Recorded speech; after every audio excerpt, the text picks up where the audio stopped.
30 de septiembre de 1955. Ese fue el día en que una leyenda de Hollywood murió. Y nació una maldición que, hasta hoy, sigue sin explicación.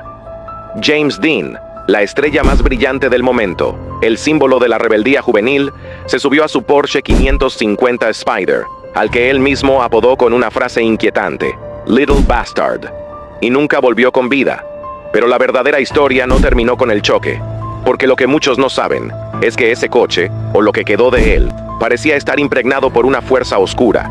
Una cadena de tragedias, accidentes, muertes violentas y desapariciones se sucedieron a lo largo de los años en torno a las piezas de ese mismo automóvil. Hoy te contaré la historia maldita del coche de James Dean. Un caso real, documentado, y tan escalofriante que incluso mecánicos, coleccionistas y museos terminaron rechazando tocarlo. James Dean compró su Porsche 550 Spider en septiembre de 1955. Era un auto veloz, ligero y peligroso. De inmediato, le pidió a su amigo George Barris, famoso diseñador de autos de Hollywood, que le hiciera unas modificaciones. Fue él quien, en tono de broma, lo apodó Little Bastard, y Dean aceptó el nombre con entusiasmo. Lo extraño comenzó antes de que el coche siquiera tocara la carretera. El actor Alec Guinness, sí, el mismísimo Obi-Wan Kenobi vio el auto y le dijo a Dean con una expresión de terror: "Si te subes a ese coche, estarás muerto dentro de una semana". Exactamente 7 días después, Dean murió en la ruta 466, cuando su Porsche chocó de frente con un Ford Tudor. Murió casi al instante. Tenía solo 24 años. Después del accidente, el coche fue declarado pérdida total. Pero George Barris, el mismo que había bautizado al vehículo, compró los restos con la intención de exhibirlos. Cuando el auto llegó a su taller, se deslizó solo de la plataforma y le rompió ambas piernas a un mecánico. No había nadie dentro. No tenía batería activa. Y el freno de mano estaba puesto. Más adelante, Barris vendió algunas piezas del vehículo a corredores aficionados. El motor fue comprado por un médico llamado Troy McHenry. Lo instaló en su coche de carreras. Durante la primera carrera con ese motor, perdió el control y murió al estrellarse contra un árbol. El eje de transmisión fue a manos de otro corredor, William Eschried. También tuvo un accidente en la misma competencia. Sobrevivió, pero con heridas graves. Más tarde diría que sintió como si algo hubiera bloqueado la dirección de forma repentina. 2 neumáticos del Little Bastard fueron reutilizados en otro coche. Ambos explotaron al mismo tiempo en plena autopista. El conductor, anónimo, sobrevivió de milagro. George Barris, ya preocupado por la maldición, decidió no vender más piezas. Pero el daño ya estaba hecho. En 1960, el coche fue prestado para una exposición de seguridad vial, como símbolo de advertencia sobre la conducción irresponsable. La primera noche de la exhibición, el edificio se incendió misteriosamente. Todo ardió, excepto el chasis del Little Bastard. No tenía ni un rasguño. Posteriormente, el coche fue trasladado varias veces. Cada vez que se transportaba, ocurría un accidente. Una vez el camión que lo llevaba se volcó. El conductor murió aplastado por el coche.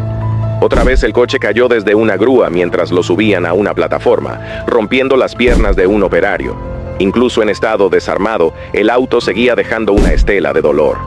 En 1960, durante otro intento de transporte, el coche desapareció. Literalmente. Estaba siendo enviado de Miami a Los Ángeles, pero nunca llegó a destino. La empresa de transporte fue investigada. El contenedor estaba intacto, pero vacío. No hubo robo. No hubo explicación. Algunos creen que fue robado por un coleccionista perturbado. Otros piensan que el coche fue destruido. Pero la teoría más escalofriante es esta. El coche simplemente se fue. Como si supiera que lo estaban tratando de atrapar, y no lo iba a permitir. Durante décadas, testigos han dicho haber visto partes del coche en subastas privadas, en garajes de millonarios, en vitrinas selladas. Como si cambiar de dueño fuera parte de su propósito.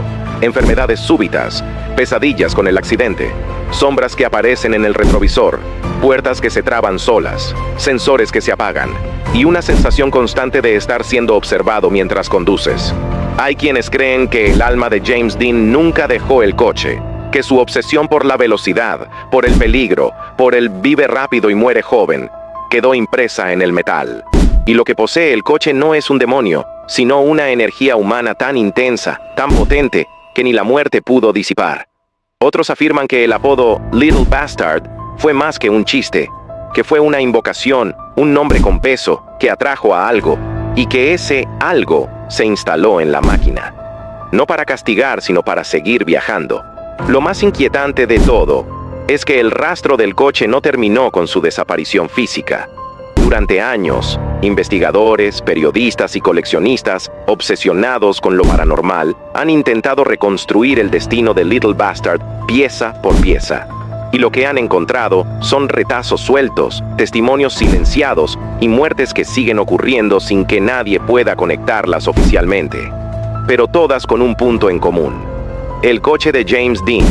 En 2005, exactamente 50 años después del accidente, un museo del automóvil en California recibió un paquete anónimo.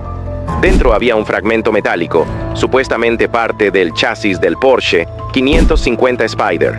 No había remitente, solo una nota escrita a mano que decía: él aún corre, él aún busca.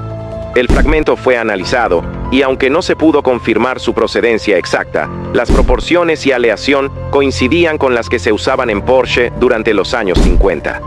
El museo nunca lo puso en exhibición. Un mes después, uno de los empleados encargados del archivo murió en un extraño accidente doméstico. Su auto explotó al encenderlo. Nunca se determinó la causa. Incluso la industria del cine ha intentado alejarse de este tema. Cuando se propuso una película basada en la vida de James Dean y su coche, el proyecto fue cancelado repentinamente. Se decía que el equipo sufría constantes problemas técnicos, pérdidas de archivo, y uno de los actores del reparto secundario murió en un accidente de tráfico semanas después de firmar contrato. El director alegó una atmósfera demasiado densa para continuar. El guión, hasta hoy, permanece sin filmar. Una teoría particularmente escalofriante sugiere que el coche se convirtió en una especie de reliquia maldita moderna, buscada por quienes entienden que ciertos objetos cargan energía residual o incluso conciencia. En foros oscuros de la Deep Web han circulado fotos de lo que parecen ser partes del Little Bastard, algunas con marcas de óxido que se asemejan a figuras humanas, como si el coche conservara las últimas impresiones de quienes murieron por él. En una grabación filtrada, se escucha a un coleccionista decir: no lo quiero porque sea valioso, lo quiero porque está vivo, porque guarda algo que el resto del mundo no debería tocar. Ese video desapareció al poco tiempo. Lo cierto es que la historia del Little Bastard no termina, porque cada pocos años alguien afirma haber visto el coche, entero, en movimiento. Un informe policial en Arizona de 2011 describe cómo un coche deportivo plateado fue visto circulando en una autopista desierta a más de 180 kilómetros por hora, para luego desvanecerse ante los ojos de una patrulla. No hubo rastros, ni huellas, solo el testimonio de dos oficiales que juraron que lo vieron. En su informe, uno de ellos anotó: no sé qué vi, pero por alguna razón sentí tristeza. Una profunda tristeza, como si alguien aún estuviera al volante. Tal vez James Dean, joven, brillante, incomprendido, no solo murió en la carretera, tal vez dejó algo detrás, no su cuerpo, no su carrera, sino su voluntad, una parte de su espíritu, rebelde hasta el final, que se negó a desaparecer y encontró en su coche un vehículo para seguir existiendo. Porque lo que muchos olvidan es que Dean amaba ese coche. Lo veía como una extensión de sí mismo. Lo mimaba, lo personalizaba, le hablaba. Y algunos dicen que cuando estás cerca puedes escuchar algo. No el rugido del motor, ni el crujido de la carrocería, sino una voz joven, fuerte, determinada, que murmura desde dentro del chasis: corre conmigo, solo una última vez. Si alguna vez ves un coche abandonado al borde de la carretera, viejo, plateado, con el número 130 pintado a un lado, no te acerques, no mires dentro, y por todo lo que creas, no intentes encenderlo, porque puede que ese motor todavía funcione. Y si lo hace, el coche no te llevará a casa, te llevará a su último viaje, el que James Dean nunca terminó. Suscríbete si quieres más historias reales sobre objetos malditos, apariciones y energías que el tiempo no puede enterrar. Y recuerda, algunos coches están diseñados para romper récords, otros están diseñados para romper destinos.